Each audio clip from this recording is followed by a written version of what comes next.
So we'll just wait for a few more minutes for our other friends to join in. Some of them are joining in from Thailand, some are from Singapore. Yeah, sure.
Hi, Maribel. Thanks for calling in from the Philippines as well. Nice to have you here with us. Hi, good afternoon to everyone. Good afternoon. Thank you for inviting us to join the webinar this afternoon. Most welcome. Thanks for joining us. So we've got 8 of us right now. I think we'll just wait for 1 more minute and then we'll start.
All right, good afternoon, everyone. It's currently 5:05 p.m., so let's start right now. If anyone else of our friends join us, we'll just get them up to speed afterwards. Once again, welcome to our Educator Webinar Volume 2. So this is the second webinar that we're doing in this entire series. And for today, we're talking about best practices for designing an entrepreneurship program on campus. So this webinar is designed for educators. So some of you are school leaders, some of you are deans, so on and so forth. It is meant to help you ask some of the critical questions if you're looking to design an entrepreneurship or innovation program for your students on campus. So just a little bit about myself. Once again, welcome to all educators. And just a bit about myself. So my name is Rushdi. I'm one of the co-founders of Reactor School. So we design entrepreneurship and innovation programs for schools. And our students are between the ages of 14 to 24. I used to be with the Ministry for Trade and Industry in Singapore. That's a statutory board called Enterprise Singapore, and I currently sit on a school board called Vela Primary School. And a lot of my work has been in education space, working both with Apple and Google as well to implement both Apple and Google Classroom with other schools all across Southeast Asia. So Reactor has worked with 85 schools so far, and I'd like to share with you some of the best practices that we've learned over the past few months, especially because we've started bringing all our programs completely digitally. So I think some of you have wrote in your Q&A that you'd like to know how we run our programs digitally, how you run an entrepreneurship program online. And I'll share with you one of the examples that we've done with a school here in Singapore. Right, so today's agenda, welcome, and the components, we're going to do this for 15 minutes, what goes into a good entrepreneurship program. And then we're going to talk about key considerations when you're designing a program for your students. We'll take a short break for 10 minutes. And then when we come back, we'll do the best practices and case studies that we've observed around the region. And then we'll have the optional networking, which will be from 6 p.m. to 6:30 p.m. Hopefully we'll finish by 6:30 today, Singapore time. All right, so what do you need for today? One, please have your computer, so your video camera and good Wi-Fi ready. Could I please invite everyone to switch on your video cameras, please, if that's okay? So I'd like to see who I'm speaking to. It helps me to read the room as well. Thank you so much, everyone. Right, so this is what we need first, your computer and your webcam.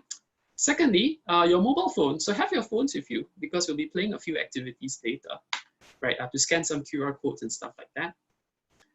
And then finally, please go get coffee and or wine, right? It's always wine o'clock somewhere in the world. So grab your drink.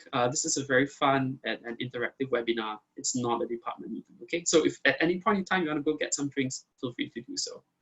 Okay, so house rules, please mute your microphone if you're not talking. Feel free to leave anytime if you need to. I know some of you are really busy or currently commuting between school and home.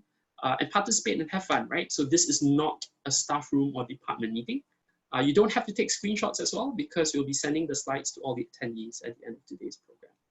And please laugh or give me a thumbs up, okay? Because the problem with this is that I don't know whether I'm funny. I don't know whether you're laughing with me or at me. But yeah, if you think you're having fun or everything's okay, just give me a thumbs up as and when so that I know that everyone's doing okay. All right. So before we start, let's check who is here with us today in our webinar. I'm going to bring you guys to our digital classroom. It's something that we use called Padlet. And what we're going to do is that I want you guys to scan the QR code or type this link into your laptop or your mobile phone and click on the pink circle at the bottom right corner to create a new post, right? So you're going to create a new post and you're going to talk about your name, where you're from, what school, what you teach, and most importantly, one line about what you would like to learn today. All right, so you can either key in bit.ly/reactor1607, so that's today's date, 16th of July. Alternatively, you can use your mobile phone and you can scan this QR code. And once you scan this QR code, I'll see you guys at our digital classroom. And we will have a quick chat with everyone, to hear about what exactly you'd like to get out from today's session. So I'm going to zoom over to Padlet right now, which looks like this. So there we are, right? So you could scan this QR code and go to this link. And then I'd like you guys to key in a bit about yourself and what you'd like to learn today.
So we have some friends who've just joined us. Red, I think, has just joined us.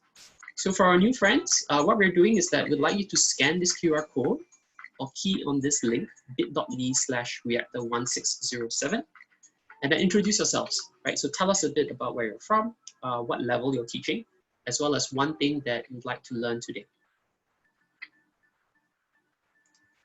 So James, yep, I see that you've keyed in some inputs. Thanks very much for that.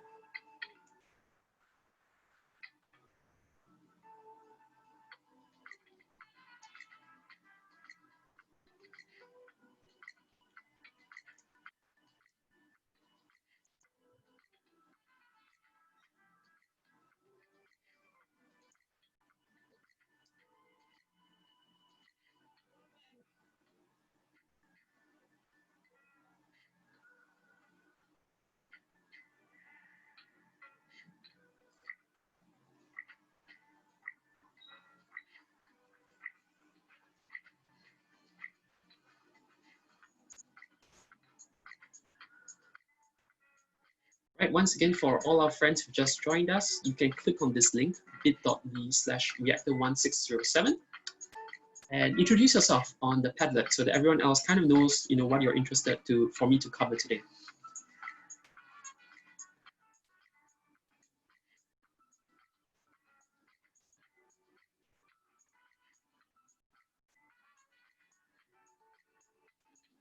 Right, hi Evan. Hello from Singapore as well.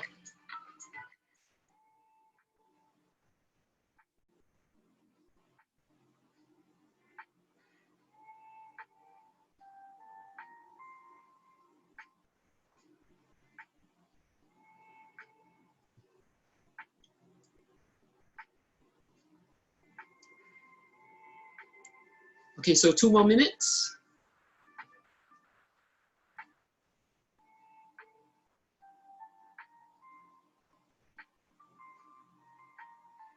Hi Carol, hello from Singapore as well. Please send my regards to Prof. Macron and Iha.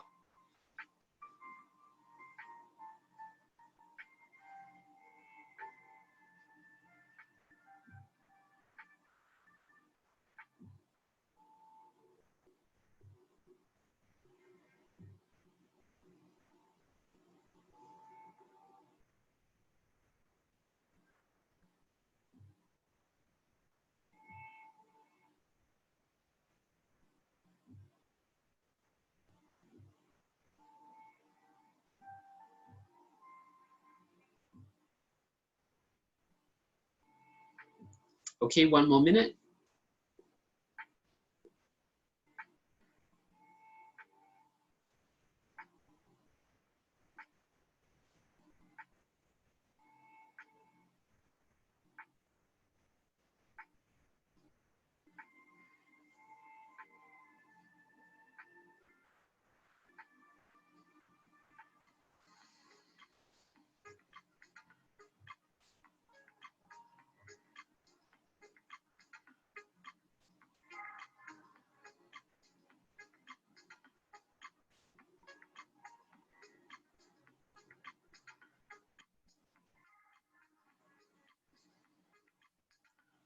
All right, so we have Maribel, so she's looking to learn best practices. James, you're looking to see whether we can understand how we can help students deal with the chaotic situation right now. Ivan is from a secondary school, so you're looking at introducing entrepreneurship skills. Okay, that's great. Heru's from Indonesia. Yeah, selamat siang, Heru. And who Selamat else? siang. Selamat siang. Hi. So we Hai, have. selamat siang. Hai, selamat siang. All right, so maybe just 1 more minute. Is everyone okay? Right, so maybe while I'm summarizing, so we see that we've got teachers at the both university level as well as the high school level, secondary school level. So I'll share some of the best practices that we have when you're trying to contextualize entrepreneurship and making sure that it's age appropriate, like what kind of activities you should do, how do you ensure that the students have enough exposure in terms of what it's like to work in a startup environment, for example, and so on and so forth. So thank you very much, everyone, for taking part in this activity. It gives me a better understanding of how I can contextualize this for you. At any point in time, feel free to just drop us a note in the chat, and either Elaine or myself will help you to answer those questions, okay? So once again, let's move on. So to the first part of today, which is the components of an entrepreneurship curriculum, right? So what exactly is entrepreneurship education and why is it so important in the 21st century? So school teaches students a type of reasoning called causal reasoning, which is 1 + 1 = blank. But when you graduate into real life, or when you work in a startup environment, for example, you use a different type of reasoning called effectual reasoning. So that's blank + blank = 1. There are laws and frameworks that you can follow, but now all of a sudden, there's no one right answer, and there are multiple ways to get to where you want to be. So entrepreneurship education is basically helping students to deal with extreme levels of uncertainty so that they can make this mindset shift, right? A key component for EntreEd is to help them to be comfortable with extreme levels of uncertainty. If you look at the textbook definition of what a startup is, right, or the environment in which an entrepreneur works in, right? A startup is a human organization that deals with uncertainty They don't know who their customers are, they don't have a validated business model, and they don't have a product. And the moment they have all three, they no longer become a startup by definition. So basically, it's a human institution with extreme levels of uncertainty, and helping students to deal with this uncertainty is exactly what we want to do when you deliver an EntreEd program. So over time, the students will deepen their skills, right? Initially, when they start out at the ages of 13 or 14, that's where they start about awareness. They've tried to figure out what this whole thing about business is about, what actually startups are, what do entrepreneurs do. And then at age 15 to 16, so that is in the junior high level, that's when they start to explore their interests, right? So they want to find out what else, they can do in the world. Maybe they might be interested in entrepreneurship. That's when they might join an entrepreneurship club, so on and so forth. At the high school level or senior high school level, ages 17 to 19, this is a critical time where the students start to self-discover what they might be keen on, especially with regards to education and career guidance. Because at 17, 18, 19, that's when they will have their first proper internship experience. A lot of students while waiting for college or university, for example, would apply for an internship. And when they do that, they start thinking about whether they want to join a startup, for example, as part of an internship there, or whether they want to start something of their own. And if they do go to university and they start working on a project of their own, that's when they move towards immersion. So that's where we're looking at building T-shaped competency, where they have to develop the knowledge, skills, and aptitudes to succeed in the startup environment. And then finally, for those who want to continue working with their projects and beyond, usually at ages 24 and above, that's where they commit to the craft. That's where they might incorporate a company and work on their startup for the foreseeable future. Right, so in this case, what we're looking at is the development of the student over time. Sometimes students find themselves faster and this entire process is accelerated. Sometimes some students are a bit late bloomers, so they find out that they're interested in startups further later. If you're looking at the program focus on the bottom side here, these are just rough indicators, right? So it really depends on how ready your students are when you decide which level you want to deliver a program at. But when it comes towards the mastery component, right, for students that want to actually work on their startups full-time, you're looking at something called pie-shaped competency.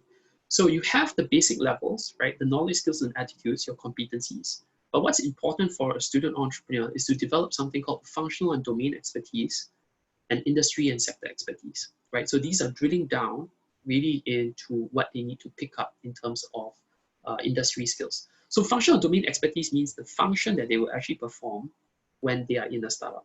So for example, are they going to do marketing? Are they going to do sales? Will they be looking at coding, right? If let's say they're going to be the future CTO. So that's the function that they perform. The other key pillar that they need to have is the industry and sector expertise. So basically, what kind of industry will they be going towards? Is it the logistics industry? Is it the mobile app industry? Is it the environmental sustainable industry, so on and so forth. So these are two important pillars, right? And at the university levels and beyond, you need to ensure that they have sufficient education and career guidance to do that. Right, so most of the time what schools will do is that they will deliver some sort of instructor-led program. So you would have an instructor that leads the program, and the students would, at the end of it, pitch to a panel of investors or entrepreneurs, right?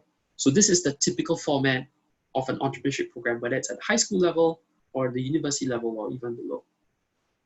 Right, but the key point here is that when you're designing a program, you need to understand whether you're looking at entrepreneurial education or entrepreneurship education. And there's a slight nuance here. So at entrepreneurial education, you're looking at helping students to develop broad-based KSAs, knowledge, skills, and attitudes, to help them to be comfortable with uncertainty. When it looks at entrepreneurship education, this is where you're helping the students to develop new ventures, incorporate companies, and become something that we call investable profiles. So investable profile is basically a student or a startup team that shows the potential for venture capital or angel investment, right? So that's basically looking at commercial outcomes. So there's a slight nuance between the two, and I'll explain why it's important for the educators to decide which one they want to move towards.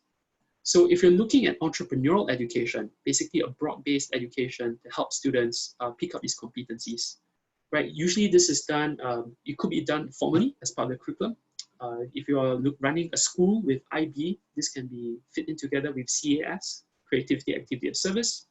If your school is running IGCSE, it ties in with 0545, Enterprise Skills. Or if you're looking at AP, for example, it could be fitting together with Business and Management. So you do have certain curriculum where entrepreneurship skills does fit itself into. But in this case, in entrepreneurial education, usually the biggest challenge that the school faces is producing scale, right? When you want to run something for the entire cohort of 300, 400 students, how do you ensure that there is consistent quality? How do you ensure that the grading, for example, is fair, right, and equitable to all the students? So that's a big challenge that schools face when you're doing something that's broad-based. And then if you're looking at entrepreneurship education, where you're trying to get students to build startups which are investable, right? Usually this is done as an elective. So it could be a follow-up program, right? So the students might do a broad-based program and then maybe 10% of them might move on to an incubator program, which is entrepreneurship related. But in this case, you're looking at commercial outcomes and employability, right? So you're looking at the students who are able to build companies that can be invested in. You're looking at students who are able to raise money in terms of investment funds. And in this case, it's extremely resource intensive because of the expertise that's required. A lot of schools are not fully resourced in this case because they may not have the social capital or they may not have the funds, for example, to hire experts. And these experts only work with a small group of students. So it may not be completely resource efficient. So that's the biggest challenge that schools face when they're trying to run an entrepreneurship program. So the question that you should ask yourself is, when I'm designing a program for my students, which one am I gravitating towards? So entrepreneurship is like a martial art. There are techniques, it requires discipline. You need to hold your craft and you only get better with practice. So it's one of those topics or bodies of knowledge, right, that can only be developed when the students apply themselves. And it's really, really very hard to pick up entrepreneurship skills if they don't go out there and pitch to clients or reach out to their customers or reach out to suppliers, so on and so forth. So the key question that the school leader should ask, right, is that when you're designing a program, is this program designed to impart entrepreneurial KSAs, or are you trying to develop winning startups and investable profiles? Right? So when you're building a martial arts school, for example, sometimes you would optimize the school for the better student. Basically, students who know how to follow a process, are able to demonstrate competencies in a very academic fashion. Or are you trying to optimize this program for the better fighter? Right? So in this case, when you're building a fight school, out of 10 people who are competing, maybe only one of them might win the investment fund, or maybe one of them will actually survive. So that's a key question that you should ask. Because the way you build one is quite different from the other. And I'll give you a few examples of how we work with schools to design two different types of archetypes of programs. Right, so some of the building blocks, if you're looking to design a program for your school, so these are content pieces. And once again, you don't have to screenshot this because we'll send you the slides after this session. But if you look on the left-hand side, right, things like values, aspirations, applied design thinking, problem hypothesis, etc. These are these are content pieces which are geared towards entrepreneurial education, basically helping students to pick up the KSAs, knowledge, skills, and attitudes. On the right-hand side, you will notice that these content pieces are slightly more niche. They move towards product development, they move towards pricing, they move towards commercial outcomes. So the right pillar are content pieces that move towards entrepreneurship education, right? So basically looking at teams that will be able to raise funds and are able to employ people, right? Whether it's themselves or future employees. So that's the biggest distinction, right? Depending on the program that you want to run. Even the content that you want to deliver is going to be quite different because the one on the left is slightly more broad-based. It looks at attitudes, for example, and the one on the right looks at content pillars that are specific for commercialization. So this is the first biggest nuance between an entrepreneurial program and an entrepreneurship program. So regardless of whether you're doing entrepreneurial entrepreneurship, there are different pedagogies or formats that you can look at. Right? So certain schools, for example, run competitions on campus. So it could be done through a hackathon or a startup weekend. A hackathon is basically students building a startup over 54 hours. So they usually start on Friday afternoon and they end on Sunday evening. And that's when they do something called a demo day, where they display or they present their project to a panel of investors or entrepreneurs. So this is similar to Shark Tank, but in Shark Tank, that's when the investors actually do give out money at the end of the day. So they decide to give maybe $10,000 to get 5% of the company, so on and so forth. Right? Other schools do this through business plan competitions. You could do learning journeys as well. So prior to COVID-19, we did do a lot of learning journeys for schools. So we got them to visit small and medium businesses or to visit co-working spaces and to meet the entrepreneurs there to find out what it's like to work in a startup environment. Alternatively, you could do overseas study tours as well. So we also hosted some of our students from Indonesia. They came down to Singapore, they visited some of the Singapore universities here, and got to talk to some of the undergraduates to understand what they're doing in the startup scene.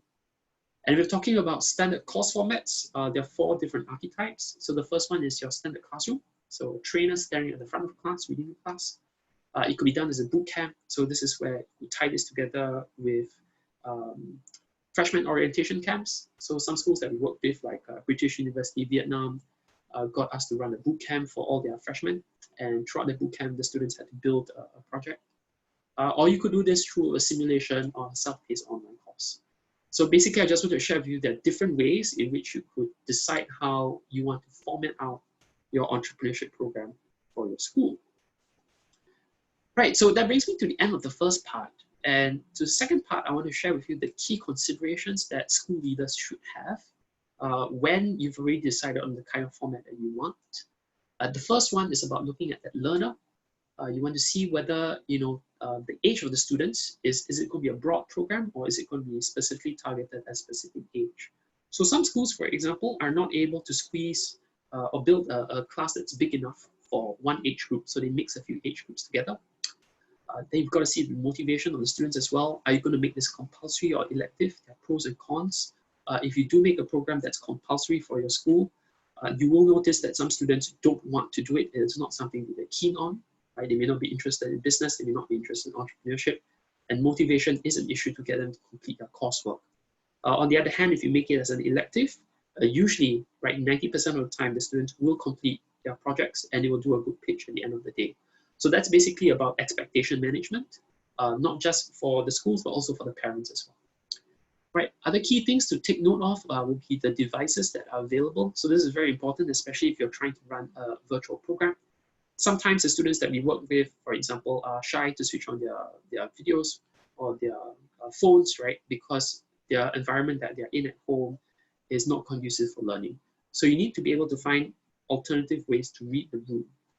So if your school is on a 1:1 device school, where every student has an electronic device, that usually helps when you're trying to run a virtual program. If you don't, then you need to think about how you can help the students to be better resourced, whether it's through a loan or a device loan, for example.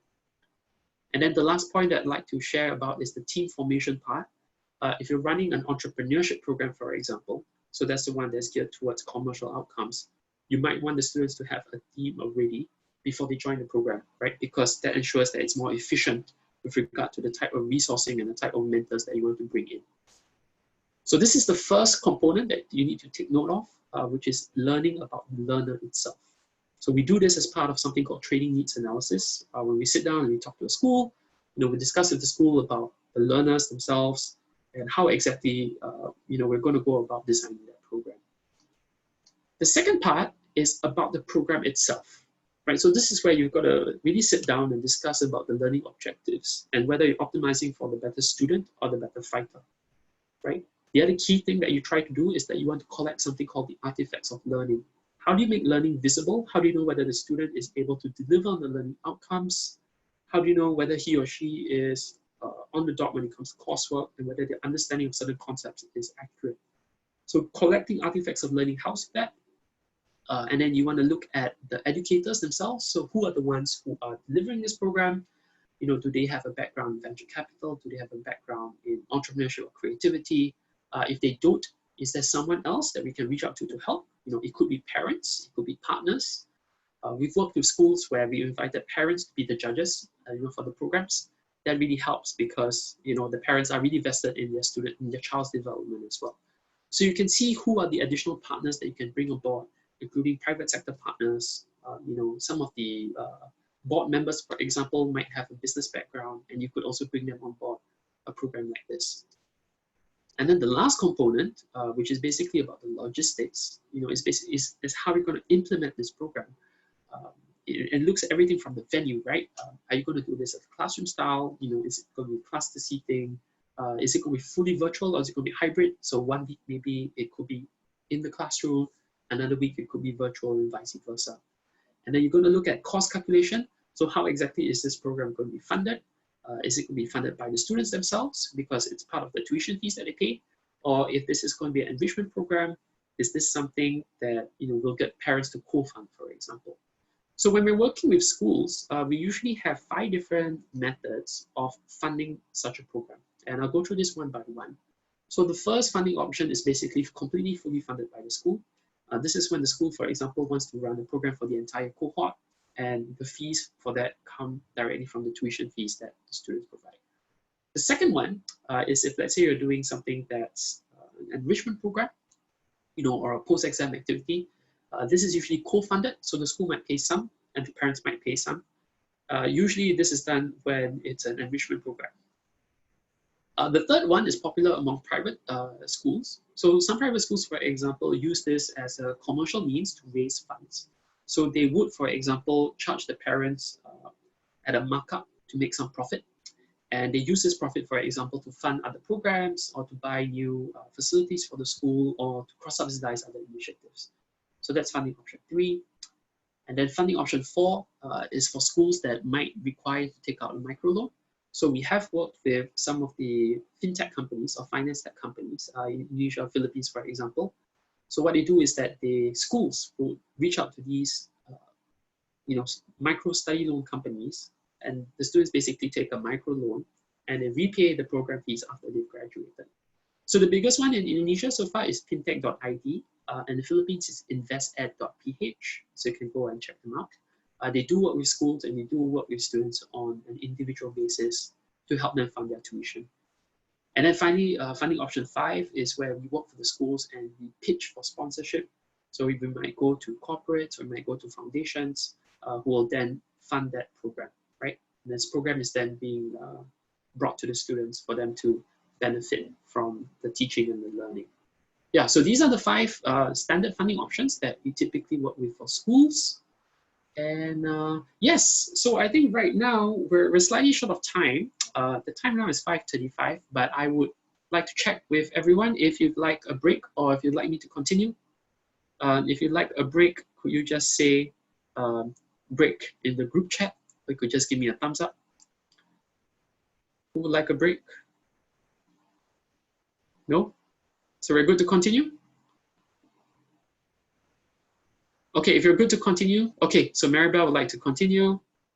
Anyone else? Could I get a seconder? Okay, so we'll continue. Right, so the next part I'll share about is the best practices and the case studies, right? And before I begin, maybe I'd like to ask everyone here, right, what do you think are some of the best practices when you're implementing an EntreEd program or curriculum on campus? So I'd like to invite you to share your thoughts or ideas in the Zoom chat, and we'll now take 2 minutes, right? So type in the Zoom chat, what do you think are some of the best practices when it comes to delivering an Entre program? So we'll do that for 2 minutes now.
Hi, Edward. You mentioned differentiated activities. Do you want to share with the rest of the team what do you mean by that?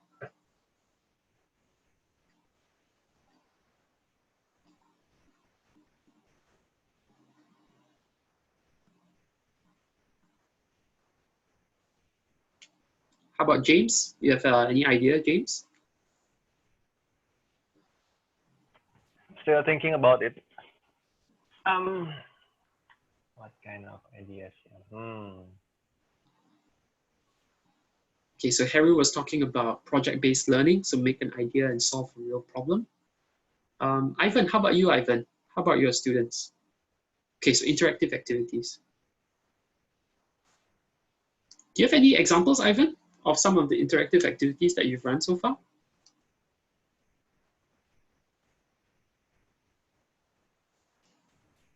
We haven't actually run any of such activities. We just focus mainly on critical and creative thinking. So we kind of like set the foundation of such, but there's no concrete activities in place yet. We just started only this year, and then we got hit by the pandemic. So we just kind of shelf things, put things on the hold first. Yeah. Got it. Is the concept of the school to develop something like a capstone activity? You know, at the end of it, they kind of graduate by putting something together. Not really, but then we are open to explore different ideas. Yeah. Got it. Okay, thanks, Ivan. How about you, Edward? Do you want to share about differentiated activities?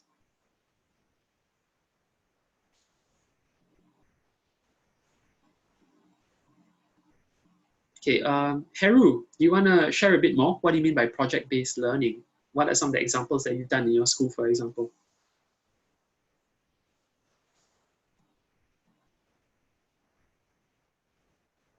Oh, your mic is not functioning. Okay, no worries. All right, no problem, Edward. Okay, so I'm going to move on right now, and I'll share with you some of the examples that we've had working with the different schools around Southeast Asia. So hopefully you guys might have some ideas for your schools as well. Right, and so these are the 5 icons, right, and each of them represents something different. But let me just start. The first one, which is about alumni engagement. So one of the key things that we do when we work with schools is that we make it a point to engage the alumni that might have graduated from previous programs. So if, let's say, the program is running for 3 or 4 years, we might get the alumni from the previous year to come back to become facilitators or to have a chat with their juniors to share with them about their start ideas. So this is something that we call peer mentorship. It's something that's been very, very successful for students at the senior high school and the college level. So a mentor is someone who's like 20 years ahead of you, right? They are working on a startup, they sold 2 companies before, so on and so forth. But a peer mentor is a bigger brother or a bigger sister, right? I think we call it ates or kuyas, right? In Filipino. But you know, your kokos and tetes, right? Or someone who's an older sibling-like figure, right? Who's able to mentor the students, and we invite them back. So for example, we ran the program at St. Nicholas Girls High School. We got back all the seniors who were co-founders or entrepreneurs to meet up with their juniors, right? And they were very, very excited about it.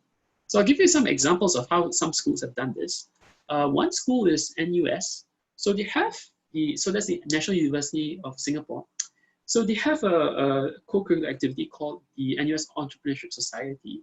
And what they did was that they designed the first ever student-run and student-accredited course. So this entire course called NES Startathon is basically 4 academic credits. And it's completely run by students and completely graded by students. Right? And it's ratified by the school. So if you go through this entire program over 2 semesters, you get 4 academic units, which is pretty cool because no one else has run a student-led entrepreneurship program, and they were the first to do this in Southeast Asia. Right, so at the end of the program, what they did was that they invited entrepreneurs and some of the other alumni to see their students pitch, right? And then this was the group there. And then if you see at the table on the left-hand side, you've got the panel of investors who are giving their feedback, right, to the teams. So in this case, what we did for them was that we trained their alumni from the previous year to come back to become facilitators for the next year. Right, so that's one way you can develop your alumni. The second reason why you might want to do this is because it's a great way for the schools to also showcase the alumni that have graduated from the school, right? It positions yourself as a good school, right? It makes it more marketable, and parents are more interested to send the students to that school. So for example, one of the alumni that we've had from our program, his name is Joshua. He eventually left and then he worked on a startup called Bantu. And Bantu is a voluntary management software. So if you're a not-for-profit and you're a volunteer organization, you've got lots of volunteers, you know, it's very hard for you to keep track of who they are. You've got to text them, WhatsApp them, etc. This system helps to automate that. So last year, the team actually was invited by the Asia Pacific Regional Volunteer Conference to share about what this does. But, you know, Joshua was an alumni of NUS and he has become a poster boy for NUS now, you know, looking at entrepreneurship that deals with the social impact space as well. So schools do use the profiles of students as part of their marketing activities, and this is something that your school can consider as well. So working with the alumni to train the next generation of students, but at the same time using the alumni as a way to spread the message about your school and what your school stands for. The second part, which I'd like to share about, is about post-program support. So basically, this is what happens to the student after they've graduated your program, right? So if they're done with your entrepreneurship program, part one, what happens after that? Starting a company is easy, but maintaining a company is much, much more difficult, right? So certain schools like NUS, for example, they do have an overseas college program where the students will intern in a startup for 1 year overseas. So for example, they might go overseas to Shanghai, or they might go overseas to Silicon Valley, and that's when they work in a startup there for 1 year, and they take classes in a partner university there. So this is a concept that's been getting a lot of traction. So the other school that has done this is Fulbright University Vietnam. They studied NUS's model, and then they basically applied it to their students as well. So you can check out Fulbright University. They call it the Fulbright Fellowship for Entrepreneurs. Right, if you're a polytechnic, for example, you might decide to build an incubator in campus. So once you've run a program that's cohort-wide, maybe the 10 or 20 students that want to continue working on their projects can join the school incubator. So Republic Poly, for example, has an enterprise services center that helps the students with their fundraising, with their programming, etc. And what happens after that is that they can join another incubator space called Pollinate, which is a combined incubator of the 5 polytechnics in Singapore. So you've got Temasek Poly, Singapore Poly, each having their own in-campus incubator. And then the students graduate and then they move on to Pollinate, which is in One North, Block 71. So that's a public space. Right, so other secondary schools in Singapore, for example, like Commonwealth Secondary School, they don't have an incubator space, but they do have a maker space, right? And they allow students to go into the maker space as and when necessary to continue working on their projects. So thinking about how to support the students after the program is also really, really important because that's when most of the projects actually die, right? And they have a natural death. One way to do this is at the university level to introduce students to external sources of funding. So in Singapore, for example, you have the SG Founders Grant, where students can apply for a grant of up to 40,000 Singapore dollars. They've got to be a first-time entrepreneur, and it's going to be co-funding, meaning to say that the students put in $10,000 of their own funds, and SG Founder Grant gives them another 30,000 as a grant, right? So alternatively, you could try to find other agencies, which are trade association chambers, which could work with your students. So in Thailand, for example, you could work with Haba, right? So it's a co-working space. In Indonesia, you've got GEN, the Global Entrepreneurship Network, right? And certain schools like BINUS, for example, or BINUS, for example, works with the Apple Academy, right? So the students that graduate from their programs can decide to become developers in that joint academy. So you can search for different associations or chambers that your country might have, but it's always useful to tell the students that, hey, after this program, this is where you can go next. In the Philippines, it's QUBO, QBO. So QUBO is under DOS, the Department of Science and Technology. So they have a lot of follow-on programs that your students can join after they graduate from your own program. Right, and the other way is to provide them links, right, to where they could find that sort of investments. So you could check out something called mapofmoney.com. This is specific for Singapore, but you will find other websites for other countries as well. And it tells you what is the typical funding level for students after they've graduated from entrepreneurship program. So if they're looking for 1 million in seed funding, for example, they could go to Aviva Ventures. If they need something slightly more, maybe 2 million, they could try something like Monks Hill Ventures, so on and so forth. If they're looking at social enterprises, you could find the local social entrepreneurship body that your country might have. In Singapore, we call that RAISE, so that's the Singapore Center for Social Enterprise. And what they do provide is something called Venture for Good. That's where they can get up to $300,000 in seed funding for their social entrepreneurship endeavor. You can also check out something that they have called the Social Value Toolkit. So this can be downloaded from your website for free. But if your students are interested in SE or social enterprise, this is a tool that they can use to measure the impact that they have. Right? So it's a really good tool. It looks at the outcome metrics, whether you're looking at income, well-being, security, so on and so forth. And it's very, very useful for the students to define exactly what their metrics of success are. Right, in Singapore, we also have an organization called Scape. It's a co-working space that's subsidized for youths. But once again, in Thailand, you've got organizations like Haba. In Indonesia, you've got Impact Hub in Jakarta, and they're opening up another one in Surabaya. And you could work with them to basically funnel the students from your program to a commercial co-working space to continue to support them on their startup ideas. Right, or you could also encourage them to take part in competitions. So this is once again Startup Weekend. This is the 54-hour hackathon where the students work on their projects on Friday afternoon and they end on Sunday evening. One of the reasons why you want to encourage this is because you want the students to network outside of their peer group.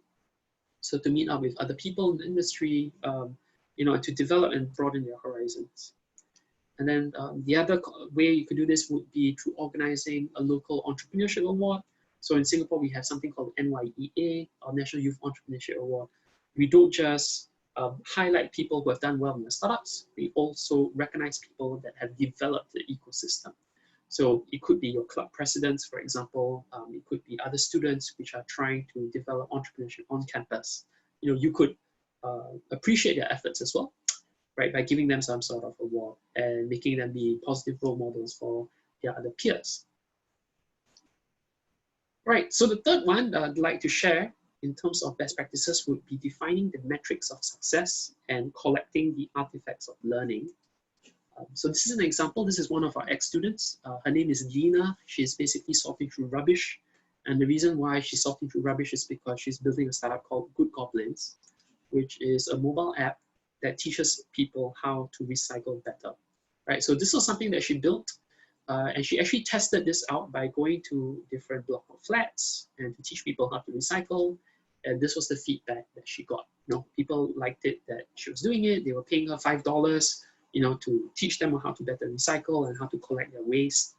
But you notice that all these screenshots are really, really important because these are what we call artifacts of learning. You want to produce a system that allows you to show that the student has developed their project over time.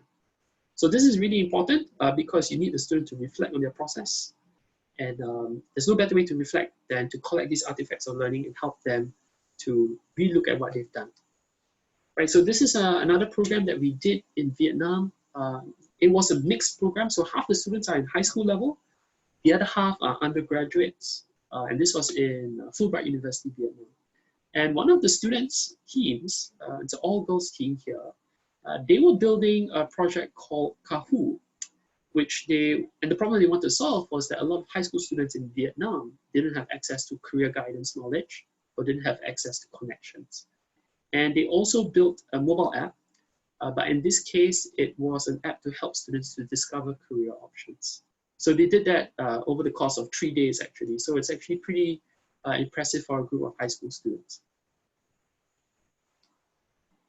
Right, so the other thing that we do would be to track the students after they graduate from the program. So we do track our students, like how many of them go on to become founders, how many of them intern in a company or a tech company, and if at the high school level, for example, what kind of programs do they apply to when they go to university? Do they apply to a project, to a course that is entrepreneurship or business related, for example? It's important to keep track about the alumni. And this is one of the metrics that we track as well, right, through post-program surveys, for example. And the other thing that you want to track would be through self-reporting surveys, right, on how students feel about their skills. So this is based off the GUE-SSS, or the Global University Entrepreneurship Spirit Student Survey. I know it's a really long phrase, but you can check this out. The most updated census, I think, was 2016, and the most recent one, I think, was 2018 or 2019. Right? They have this broken down by countries as well. So you can see how your students fare compared to your country and compared to the global average. But if you look at this graph, what you notice is that students who are intentional founders, meaning to say that students who want to start something either immediately after school or within 5 years of graduation, typically tend to be more confident in their skills compared to their peers who want to be employees. So this is very interesting because this is a global study that's done with undergraduates, hundreds of thousands of undergraduates. And we found that intentional founders tend to have that higher level of confidence. So in our case, what we do is that we track across 4 dimensions: intent, belief, adoption, and impact. Intent is how many of them want to be a co-founder or entrepreneur. Belief is their confidence in their own skills and abilities. Adoption is whether they found the program useful and whether they can apply what they've learned in their projects or in their internships. And then the longitudinal study that we do with the school is on the impact. So that's 4A and 4B. So they're slightly different. 4A looks at how many of the students want to join a tech company or startup. 4B looks at how many of them actually want to start a company of their own, right? And for 4B, that's when we track at level 4. So level 4 for us is at undergraduate and beyond. Level 3 is at the senior high school. And then we look at these results and then we compare these results against the benchmark data that we've done with the 80 or so schools that we've worked with over the past few years. So these are some ideas that you could have. You know, it's really important that the school looks and decides for themselves what they want to measure, because what doesn't get measured doesn't get done. But at the same time, it's also a way to report back to your various stakeholders, including parents and the school board, about where the program has gone.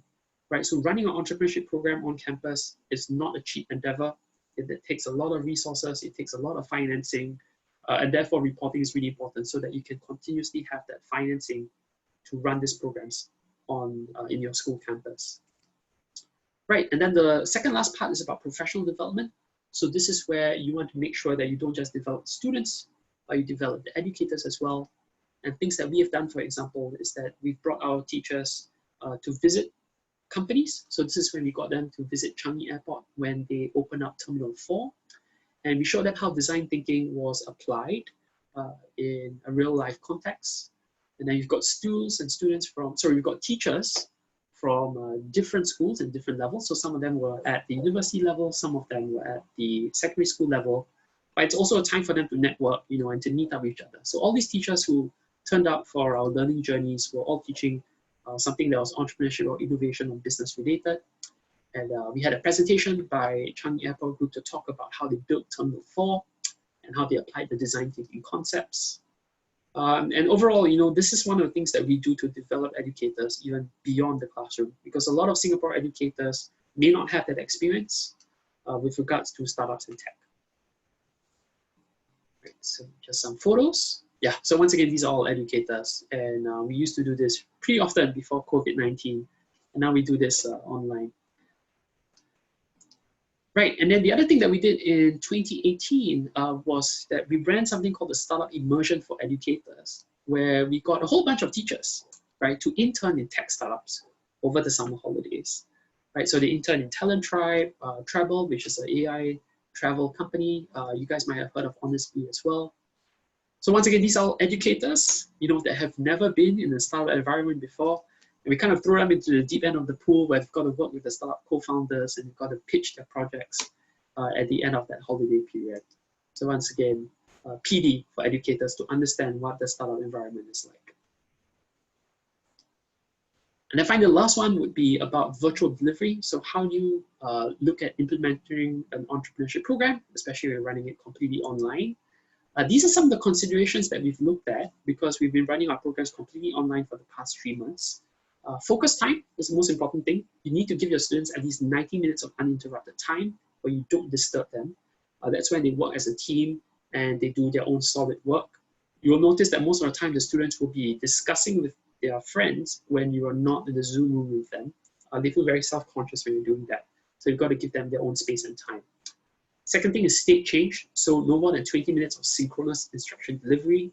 So make sure you've got the activities, you've got prompts, and you do this once every 20 minutes or so. Third one is on validation.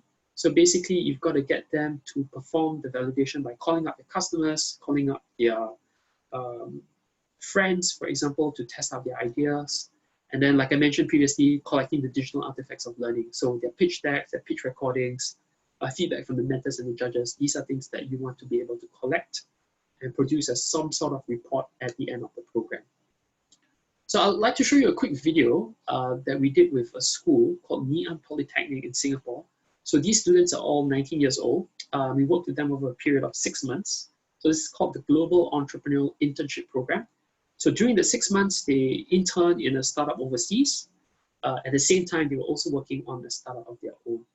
And let me just switch over to YouTube right now. And I'll play this for you guys. So it's a short 2-minute video.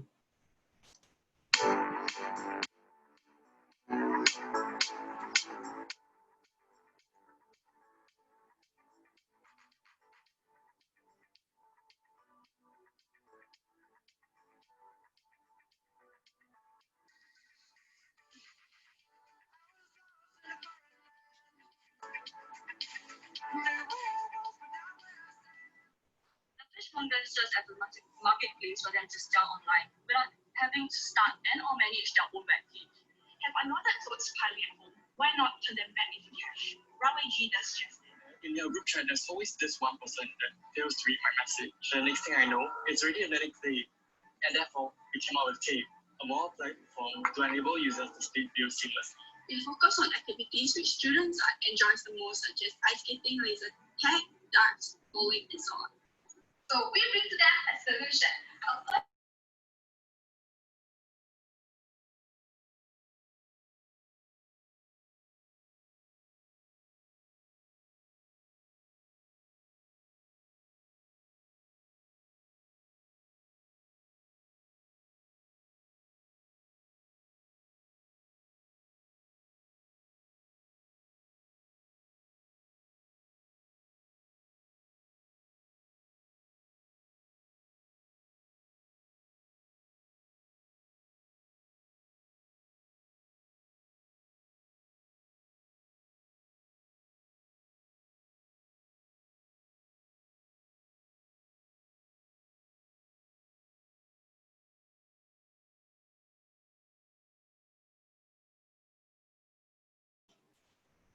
Start implementing our business and be ready for whatever that happens. I would definitely recommend this challenge to aspiring entrepreneurs. This challenge has given me valuable knowledge and ideas that I hope to put to use in my business soon. Aspiring entrepreneurs will definitely benefit from the advice and mentorship from Reactor School and also their assigned mentors. Right, so just as a summary, we had around 85 students that we sent to startups all over Southeast Asia. And then during that period of time, they were supposed to work on their projects as well. And this was the final demo day that they did online after they came back to Singapore. Or actually, some of them were still overseas and they did the demo day to the panel of investors online. So it is possible to simulate some of these things in a completely online and safe environment. And for this program, it was completely white labeled, right? So we did it underneath Ngee Poly's branding, but everything from the scheduling to the training, as well as the teaching materials was done by us on the back end. So that's something that we do with schools. Hopefully it gives you an idea of how you could implement something like this on your own campus as well. Right, so we're going to have a lucky draw. If you guys saw just now, Cafe Box was one of the students that graduated from our programs in March earlier this year. And we're going to support them. So one of the educators on our call today will get a free box of coffee beans, right? And if you'd like to download the slides from today, so it's now 6 p.m. What we're going to do after this is that we're going to have a short networking session until 6:30 and to answer any of the questions that you guys have. But before that, could I invite everyone to, fill in this feedback form because it helps us to understand what we can do better for you. At the same time, once you fill up this form, you'll get a system-generated email, and it will send over the slides of today for you guys to have a look at. So we'll do this for around 2 minutes, 3 minutes, and then after that, I'll open the floor to questions. If you guys have questions, you can type them in the Zoom chat below.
All right, 1 more minute, and then we'll move on to the Q&A.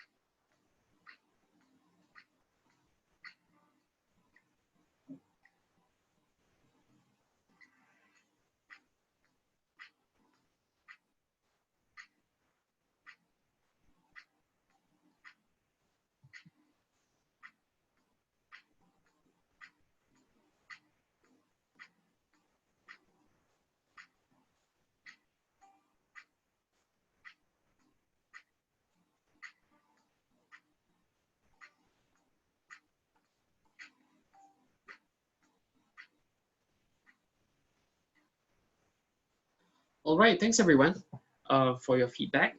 And yeah, so we'll move on to the Q&A now. We have around 25 minutes or so. Does anyone like to ask anything specific?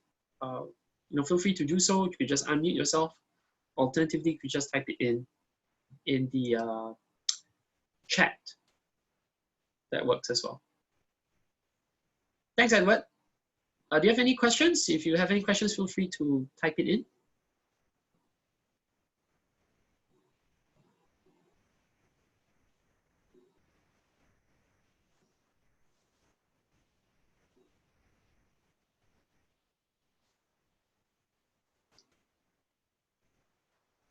Okay, no worries, Red. You can do that later as well. Yeah, so I have with me the Padlet in front. So I'm waiting for you guys to ask questions. I'll look through some of the comments that you have.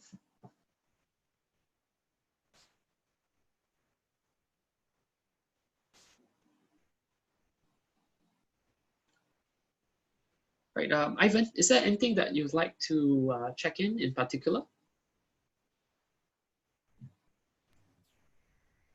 I mean, I hear that you are discussing about the levels that's I think way beyond my students. So I'm actually looking more of the first part that you were mentioning, the entrepreneurial education, rather than, because for their age, I think it's only at the beginning. So getting the awareness, and because their age group is about 13 to 14, Right. 13 to 15, yeah. So that would be the age range actually that with the students I'm working with, yeah. So I'll give you some examples. We worked with Loyang Secondary School, and we worked with their design club, right? So they don't have an entrepreneurship club, but they have a design club. And Loyang Secondary School split their program into two parts. The first part, right, the students had to research up on a new ice cream flavor. And the second half of the year, they had to sell the ice cream flavor.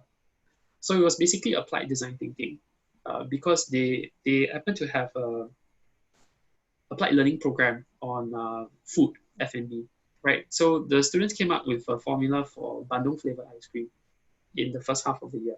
So that's done together with their F&B team and their D&T team. In the second half of the year, that's when we worked with them on an applied design thinking program where they had to market that flavor. So they did everything from the posters, the delivery. So one of the students, right, went to look at the furniture and turn the furniture into an ice cream vending machine. And these were NE and NT students, right? So it was very kinesthetic heavy, because if you had done it in an auditory visual way, you might get very bored. So there was a lot of prototyping involved. So that's one case that we did with Loyang Secondary. Another school that we worked with in Bangkok, with lower secondary school students, right, was that some of them, it's a new school, and they were pitching for funds for their CCAs. So their students, right, had to pull together and they had to pitch for funds. And we did kind of a Shark Tank thing. So the panel, right, was basically the Parents Association, the Dean of Student Development, and some of the teachers. And the kids will had to pitch like, oh, I need like $200 because this year I want to run this project with my club and society. So it's having them have some sort of ownership about the projects that they want. So it's about contextualizing the program for 13, 14-year-olds. It may not necessarily be leading to a commercial outcome, but you can give them some sort of simulation where they could have a push cut at the end of the day or a big sale, right? Depending on what you want to solve. For Bowen Secondary, we did it with the Change Maker program. So that's where the students had to adopt a course. So the classes that we worked with were working with minds. So the students had to apply design thinking to design games to play with students from underprivileged backgrounds. So they had to pull together the resources, come out with the instruction manual on how to play the game. But we couldn't go down to minds eventually because of the coronavirus situation. But hopefully that gives you some ideas for your students. Yeah, thank you. Yeah, right. So I'll move on to the next person if you have any questions. Okay, got it. So Red, you were talking about strategies and best practices in teaching. So hopefully you had some ideas of what we do in the entrepreneurship classroom. Heru, you were talking about information systems that you teach on campus. Is there anything that you'd like me to elaborate on? Okay, I think Heru had some issues with his mic. So sorry, Heru, but you can feel free to type it. I'll move on to Carol now from NUS Scale. Right. Yeah, so Carol, we gave some examples of how we did it online, but is there anything that you'd like me to elaborate on?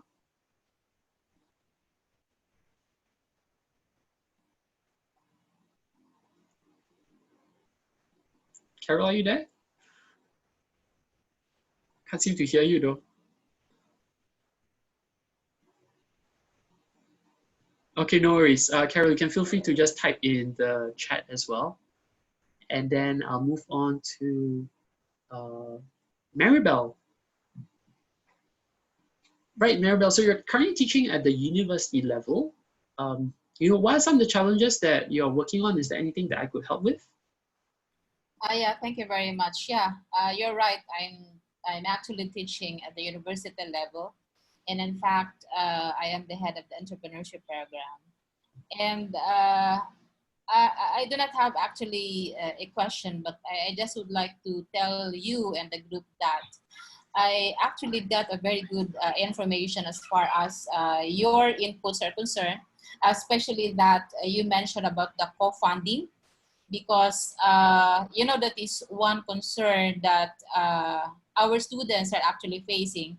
That is after the pandemic affects not only Philippines but all over. So I think that would be a very good help for the Entrep students as far as funding is concerned. And just to share with you that I am actually in contact with Isabel.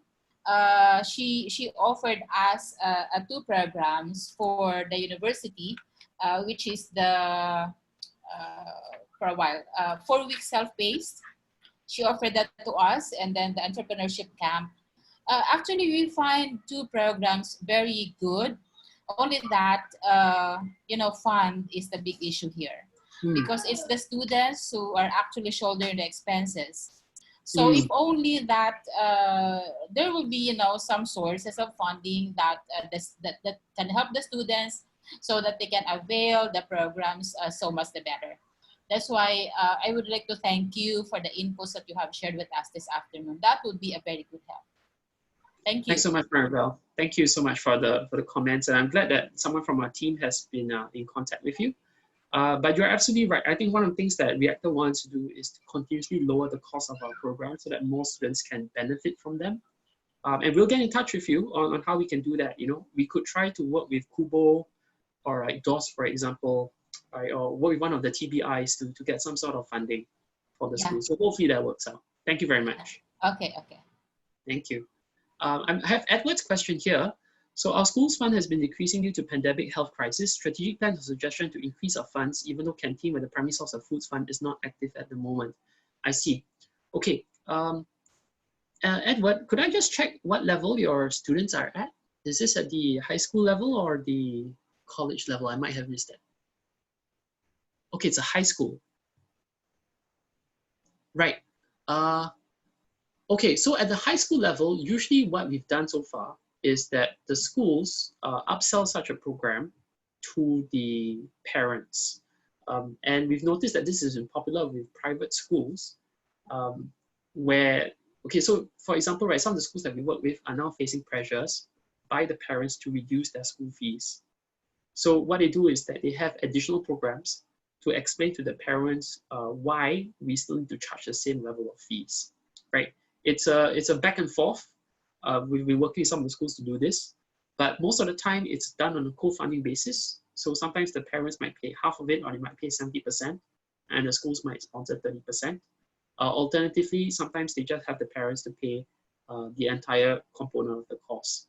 So for Edward's case, I think maybe I'll just drop you a separate email on that, on ideas. I need to find out a bit more about the strategic direction of your school to be able to give you a better answer. But I hear you, so thanks for that feedback. Okay, so Red is asking a question about best practices in doing design thinking. Red, you're currently from which, okay, I'm assuming that you're from a high school, perhaps? Okay, I'll assume you're from a high school. At the high school level, what we do is that we ask the students to identify community problems or problems that they face at home or in school. A key component about design thinking is empathy building. And a lot of students are not able to build empathy because they don't have a specific problem that they feel very strongly about. So when you're doing this at the high school level, for example, let the students choose the pain points. So don't force them onto a problem, but rather ask them to find a problem that they like.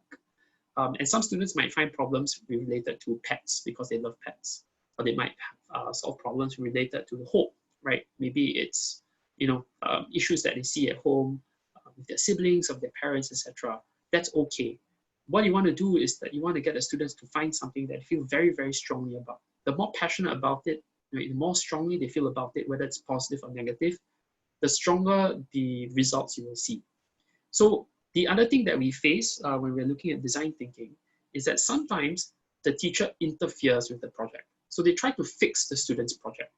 So if the student's project is not like good enough, they will try to add things to it, so on and so forth. We usually discourage this because what you want to do is that you want to build an environment where the student is able to fail in a safe way. It is okay for the student to fail when it comes to design thinking if they're able to articulate why they failed, right? You need them to be able to reflect through the experiential learning process. And that is also, what do you call that, a learning objective as well. So just because they don't do a good pitch at the end of the day doesn't mean that they have not learned.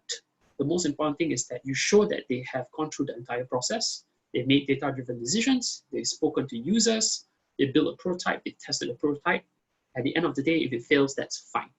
So some teachers are not able to accept that because the heads of department or the principal, for example, will feel that this is a disappointing outcome. It is not. So it's important to have that kind of expectations with the school leaders ahead of time, that failure is to be expected when it comes to a design thinking program. And you want the students to be able to feel more confident after they've gone through something like that. Right. Oh, so Edward's also asking about e-certificates for the webinar. Yeah, sure. We can provide something like that. Just help us to fill up that feedback form. And then we can use that as proof that you've taken part in today's webinar. Right. Carol, thank you so much for your text. Just wondering if there are any situations where students are not as interested in the programs or they were anything done to engage them to get them interested. Okay, so this is something that we've done with some of our students. We never give a program out for free, even if it's completely funded. What do I mean by this? Even if it's $5, for example, right? We get the students to pay a $5 participation fee. And if they've gone through the entire program, we refund them back that $5. So it gives you this hump where the students who do apply and pay $5 upfront are already interested in the first place, right? So this is a technique that you can use. You basically tell the students that there's a $10 participation fee, and then at the end of the program, they get refunded. The other way is to have some sort of assessment center where the students have to submit a really short video about their idea or about their team. Right, and one way we've done this is that we've got the students to submit their homework or their videos via Instagram. Right, they're very, very used to doing vlogs. So, submitting videos over Instagram is a great way to get them to participate. So you could do that as part of the assessment center as well, where you get them to submit it to the school Instagram, and then you look through their applications before you let them through. Yeah. So the other way to do this is, once again, I mentioned peer mentors. So if, let's say, your school has mentors, has alumni, you can invite them back. The alumni love speaking to their juniors and vice versa. The juniors like asking the alumni, hey, what have you been doing 1 year, 2 years after you graduated from this program? Are you still working on your startup? Can you tell me more about what that process is like?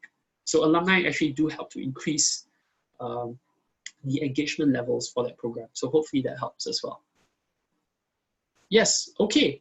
So let me see if there are any other questions. James, is there anything in particular that you'd like to ask? Are we good? Okay, so I'm gonna give everyone on the call maybe just 1 more minute. If you guys have any other questions, if not, then at the end of that 1 minute, I will call this session at an end. Right, it's 6:21 right now. Okay, most welcome, Carol. Feel free to reach out to me anytime. Yeah, you guys will have my emails as well. So if there's anything that I might have missed out on, feel free to let me know. Right. Anything else? If not, Elaine, we'll go over to you. Is there anything that you'd like to share with our audience for today? Not much, but thank you so much, guys. I've a quick look at responses on the feedback so far. I think most of us really enjoyed the session. So thanks for running this today as well. Yeah, I'm really grateful that a lot of people from different cities came to attend today as well. And thank you so much for sharing your thoughts. Okay, take care, everyone. Yeah, I'll still be online, so if you guys need to check in with me individually, feel free to do so. If not, I'll play some background music. Take care, stay safe, and have fun. See you. Bye. So much.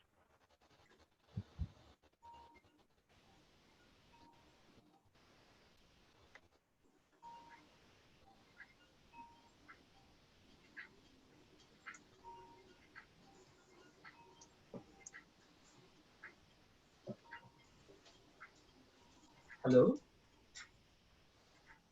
Yes, hi, sweetie.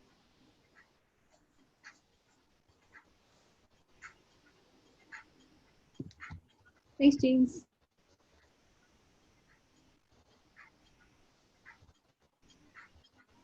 Oh, no, thank you. I'm not interested. Thanks. Bye.